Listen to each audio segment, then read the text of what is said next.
मेरा नाम है एकता व्यास और मैं सुनाती हूँ कहानियाँ। ये साल का आखिरी हफ्ता है। इस हफ्ते के आखिरी दिनों मेरे हाथ लगा एक शानदार उपन्यास, you and me the ultimate dream of love.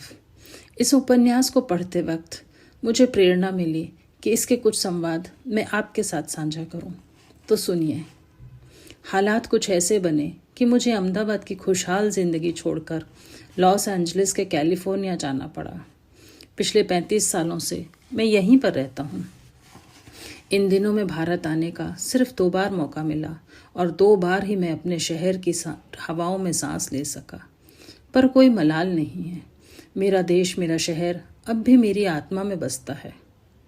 मेरी जीवन संगनी कठिन से कठिन परिस्थितियों में मेरा साथ देती है, मेरा पक्ष लेती है। लेकिन ये ना खत्म होने वाला संघर्ष बस चलता ही रहता है। मैं अपने परिवार को सुकून के कुछ पल देने के लिए जीवन में तूफानों से लड़ता रहता हूँ और मौन की अंधेरी गलियों में खोता ही चला जाता हूँ। मेरे वर्क प्लेस पे बातें करने की जरा सी भी गुंजाइश नहीं होती। क्या करता, दिन महीने साल गुजरते गए और मेरी जिंदगी एक मशीन बनती चली गई। कभी कभी सोचता हूँ, क्या वो गुजरे दिन वापस लाए जा सकते हैं? हाँ, क्यों नहीं, शायद लाए जा सकते हैं। और बस चमत्कार हुआ। ये चमत्कार ही था। मेरी जुबान पे विराजमान सरस्वती भी शायद मेरी पीड़ा की ऊष्मा में जल रही थी। तो मन की इच्छा पूरी हुई और अचानक ही एक दिन तुम फ्रेंड रिक्वेस्ट लिए फेसबुक पर प्रकट हो गई। फेस टू फेस मिलना शायद हमारे नसीब में हो, ये सोचकर तुमसे मैसेंजर के जरिए मैं संवाद करने लगा। और तुम आई भी तो कैसे समय पे आई, जब मैं जिंदगी से हार चुका था। मैं तलाश कर रहा था एक सखा की, जिससे मैं अपने दिल की बातें बेझिझक कर सकूं। एक डायस्पोरिक इंसान चाह भी क्या सकता है। तुमसे बेहतर कौन हो सकता था। तुमने मेरे एक एक शब्द को सुना, समझा, महसूस किया और मुझसे संवाद किया। तुम्हारे संवादों ने समय का पहिया ऐसा घुमाया कि मेरा मन उड़ चला उन अतीत की सक्रिय गलियों में। मैं उन सुनहरे दिनों को फिर से जीने लगा जिनके लिए मैं बरसों से तड़प रहा था। खुश था बड़ा मैं अकेला ही, आज़ाद था दिल मेरा और मस्ती भरा जहां था। अचानक तुम आ गई मेरे आकाश में, थामा हमने हाथ हवाओं संग की बातें हजार, झूम उठा मन का मयूर इन फिजाओं में। पर जीवन तो कठिन परिस्थितियों का नाम है ना। इनसे लड़ते लड़ते मैं तो प्रेम के मायने ही भूल चला था। पर तुमसे मिलने के बाद मैंने जाना कि मेरी आत्मा का रस अभी भी बाकी है और मैंने अपनी अंतरात्मा को तुम्हारे सामने संवाद के रूप में रख दिया। इन संवादों के दौरान मैंने सत्य का अनुसरण किया। बातों ने एहसासों का सफ़र तय किया। इन संवादों में एहसास परत दर परत खुलते चले गए। हम जीवन के नए सोपान पे पहुंच गए। नर्सिंग असिस्टेंट के तौर पे काम करते हुए बातें करने के लिए कुछ होता ही नहीं है। और बातें भी किससे करता। पराए देश में पराए लोग मेरे दिल की बातें समझ पाते। तुमसे संवाद करना मेरे प्राणों को नई ऊर्जा देता है। तुम्हारी बातें मेरा प्राणायाम है, क्योंकि तुम मेरे प्राणों को नया आयाम देती हो। मैं अपने उम्र के आखिरी पड़ाव पर हूँ। कैंसर जैसी खतरनाक बीमारी से लड़ रहा हूँ। पता नहीं सांसें कब थम जाएं। ये जानते हुए भी मैंने तुम्हारे प्रेम को स्वीकारा है। ये जानते हुए भी कि तुम किसी और की हो और तुम्हारी अपनी सामाजिक जिम्मेदारियां हैं। मेरी मची कुची सांसें मेरी पत्नी की अमानत हैं। पर कुछ सांसें में कुछ संवाद स्मृति से उधार मांग लाया हूँ कि तुम्हारे साथ जी लूँ ये वर्चुअल जीवन और कर लूँ फिर से कुछ संवाद। सुनो, अब हमारे रिश्ते को किसी नाम की दरकार नहीं है। हमारा रिश्ता अब क्षितिज के उस पार है और तुमने चाहा भी क्या है मुझसे, बस 2 मीठे संवाद।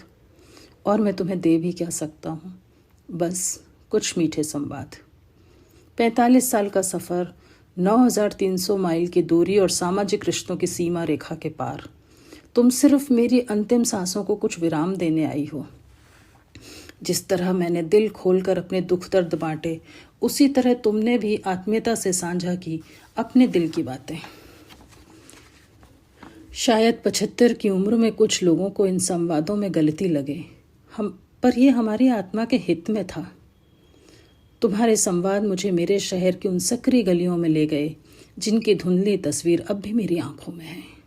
कॉलेज हो या लाल दरवाजा, साबरमती का किनारा या कभी न सोने वाला माणिक चौक, भद्रकाली मंदिर और भी न जाने क्या क्या। तुम्हारे संवाद मेरे खालीपन को भरते हैं, मुझे नया जीवन देते हैं। तुम्हारे साथ मैं स्नेह की उन ऊंचाइयों पे पहुंच जाता हूं जो किसी बंधन की मोहताज नहीं है। यादों का झोंका आया हमसे मिलने बरसों बाद, पहले इतना रोए नहीं थे जितना रोए बरसों बाद। अपनी बातें साझा करने की चाहत बस दम तोड़ने लगी थी। ऐसे में तुम मेरी वीरान जिंदगी में चली आई। क्या बताऊं, भारत छोड़ने के बाद जीवन संघर्ष की एक कहानी बन गया जो ख़त्म ही नहीं होती थी। इस संघर्ष के दौर में अपने परिवार से बिछड़ता ही चला गया।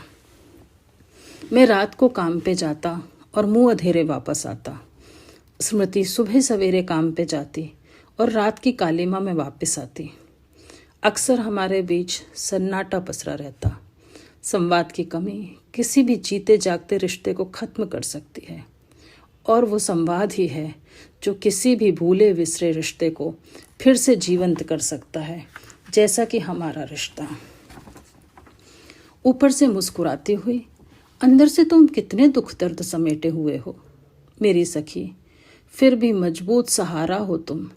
इस सामाजिक व्यवस्था का इस भाव ने मुझे जीवन के अंतिम क्षणों में ऊर्जा का नया एहसास दिया है। मैं एक कलाकार था, गाता था।